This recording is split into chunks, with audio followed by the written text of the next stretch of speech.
Нападот на Израел врз Иран со сигурност има влијание врз цената на нафтата во Македонија, но очекувањата се дека нема драстично да поскапи нафтата барем во предстојнава недела.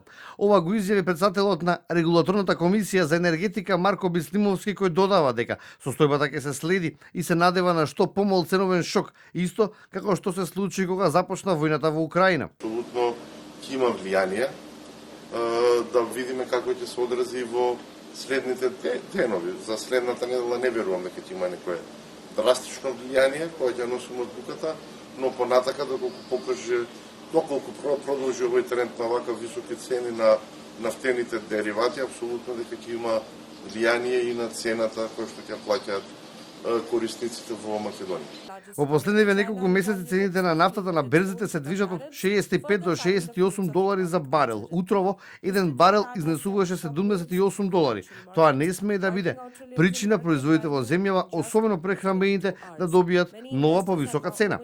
Имаше цени на нафтени деривати и дизелот која беше 110 денари, кога беше причина за голем број на поскапување. Денеска цената на дизелот е 66-67 денари, а цените на производите кои што тогаш се покачија не се вратија назад.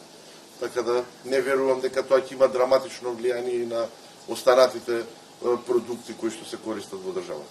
Само неколку часа по нападите на Израел врз Иран, цените на нафтата на берзите пораснаа близу 10%. Ова е најголемото зголемување на цената уште од 2022 година.